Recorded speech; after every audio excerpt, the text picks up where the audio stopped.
नमस्कार दोस्तों, मेरा नाम है अंशुमन नायक और आप सभी का बहुत बहुत स्वागत है इंडियन डिफेंस न्यूज के डिफेंस टॉक सीरीज में, जहां पर हम रोज नए नए डिफेंस अपडेट्स के बारे में बात करते हैं। तो चलिए देर न करते हुए आज की वीडियो शुरू करते हैं।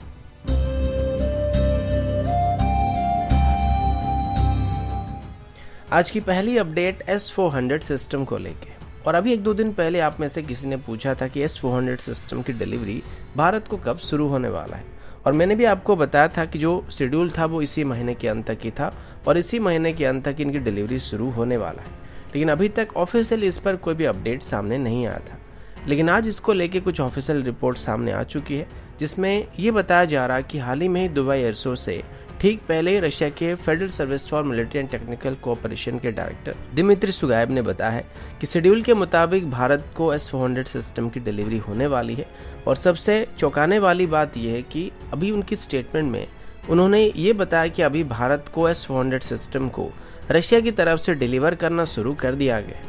ओरिजिनल प्लान के मुताबिक अक्टूबर से नवंबर के बीच ही भारत को S-400 सिस्टम को डिलीवर करना शुरू होने वाला था और अभी वैसा ही स्टेटमेंट दिया गया है। पर अभी तक भारत की बात करें तो भारत की तरफ से इसको लेके कोई भी स्टेटमेंट इशू नहीं किया गया कि भारत को अभी इन सिस्टम को डिलीवर किया जा रहा है। मे भी इनको सीक्रेट रखा जा रहा था या फिर डिलीवरी मिलने के बाद भी इनको ऑपरेशनल रोल में डिप्लॉय करने में थोड़ा टाइम लगेगा, तो मे भी उसका ख्याल रखते हुए अभी तक ऑफिशियली भारत की तरफ से S-400 सिस्टम की डिलीवरी मिलने की बात को बताया नहीं जा रहा है। लेकिन अच्छी बात यह कि भारत को यहाँ पे S-400 सिस्टम की डिलीवरी शुरू हो चुकी है।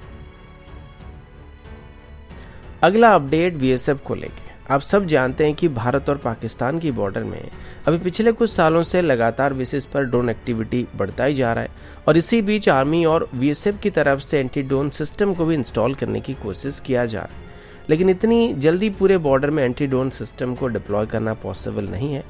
और अभी पिछले 3 साल की डाटा की बात करें तो 2019 में पंजाब सेक्टर में पंजाब बॉर्डर के आसपास भारत की तरफ 12 ड्रोन आते हुए स्पॉट किया गया था। फिर 2020 में से 32 ड्रोन को स्पॉट किया गया था और 2021 में अभी तक 45 ड्रोन को स्पॉट किया जा चुका है। BSF की IG सोनाली मिश्र की तरफ से बताया गया कि पिछले कुछ सालों में पाकिस्तान की तरफ से ड्रोन घुसपैठ कर रहे थे वो सभी धीरे धीरे बेहतर बनते जा रहे हैं। यानी कि अभी पाकिस्तान की तरफ से जिन ड्रोन को भेजा जा रहा है वो पहले के मुकाबले बेहतर बनते जा रहे हैं। और अभी मॉडर्न ड्रोन के आने के साथ साथ पाकिस्तान भी नए और बेहतर ड्रोन का इस्तेमाल करने लगा है। और अभी पाकिस्तान भारत में जिन ड्रोन को घुसपैठ करने के लिए भेज रहा है या इस्तेमाल कर रहा है वो ज्यादा ऊंचाई में उड़ान भर सकते हैं और ये मिनिमम 250 मीटर से लेके 300 मीटर की ऊंचाई में उड़ान भर सकते हैं, जिनको एक तो डिटेक्ट करना काफी मुश्किल होता है और इतनी ऊंचाई में अगर कोई ड्रोन उड़ेगा तो उसकी आवाज भी हमको आसानी से सुनाई नहीं देगी और इनको डिटेक्ट करने के लिए हमको रडार की जरूरत पड़ने वाली है।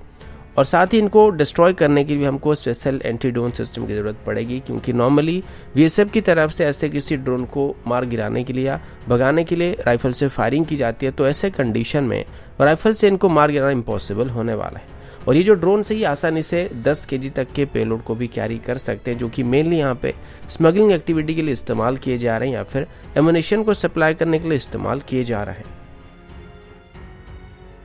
अगला अपडेट इंडियन एयरफोर्स और पाकिस्तानी एयरफोर्स की तरफ से है। आप सब जानते हैं कि 27 फरवरी को जब इंडियन एयरफोर्स और पाकिस्तानी एयरफोर्स के बीच डॉग फाइट शुरू हुआ था,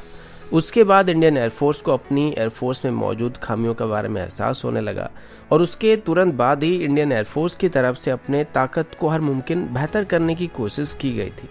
और 2 साल बाद की बात करें तो आज इंडियन एयरफोर्स की ऑपरेशनल कैपेबिलिटी 2019 के मुकाबले काफी बेहतर है और अभी तो राफेल जैसे फाइटर भी इंडियन एयरफोर्स में शामिल हो चुके हैं। अब पाकिस्तान की बात करें तो अभी पाकिस्तान के पास राफेल को काउंटर करने के लिए कोई भी एयरक्राफ्ट मौजूद नहीं है और मेट्योर मिसाइल की वजह से इंडियन एयरफोर्स के पास अभी पाकिस्तानी एयरफोर्स के ऊपर क्लियर एडवांटेजेस होने वाला है। अब ये बात सच है कि पाकिस्तान अभी अपनी JF-17 ब्लॉक 3 को काफ़ी बढ़ा चढ़ाकर बता रहा है और JF-17 ब्लॉक 3 और PL-15 जैसे मिसाइल के आने के बाद वो इसको इंडियन एयरफोर्स के राफेल की काउंटर बता रहे हैं।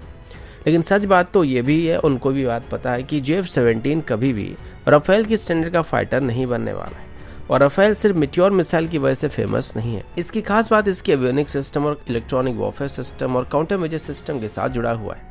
जो कि किसी भी पाकिस्तानी एयरक्राफ्ट के रडार को जैम कर सकता है और इसके ऊपर फायर किए गए मिसाइल को भी आसानी से इवेट कर सकता है। और इसका सबसे बड़ा डिकॉय इसमें इस्तेमाल होने वाला एक्स कार्ड डिकॉय सिस्टम होने वाला है, जो कि इमरजेंसी में अगर दुश्मन के रडार को जैम नहीं किया जा सका या मिसाइल को चैप्स या फ्लेयर की मदद से डाइवर्ट नहीं किया जा सका तो ये फाइटर जेट को मिसाइल से हिट करने से बचा सकता है। और आजकल की मॉडर्न फाइटर जेट में ऐसे सिस्टम मौजूद रहते हैं। अब पाकिस्तान की बात करें तो पाकिस्तान भी ऐसे सिस्टम को एक्वायर करने की कोशिश कर रहा है और अपनी JF-17 में इन सिस्टम को इंस्टॉल करने की कोशिश कर रहा है, लेकिन चाइना की तरफ से अभी तक इसके लिए जरूरी फाइबर ऑप्टिक सिस्टम को डेवलप नहीं किया जा सका है, जो कि इस तरीके की डिकॉय सिस्टम में इस्तेमाल होती है। जिस वजह से आज भी चाइना के जो J-10 या J-11 सीरीज के फाइटर जेट हैं उनमें ऐसे सिस्टम को इंस्टॉल नहीं किया गया। J-20 की बात अभी नहीं पता है, लेकिन जितने भी चाइना के 4.5 जनरेशन के फाइटर है किसी में भी ऐसे डिकॉय सिस्टम मौजूद नहीं है। वहीं पर अगर भारत की बात करें तो भारत की रफाल में तो पहले से ऐसे सिस्टम मौजूद होने वाले, लेकिन साथ ही भारत की तरफ से अभी अपने Su-30 जैसे फाइटर जेट में भी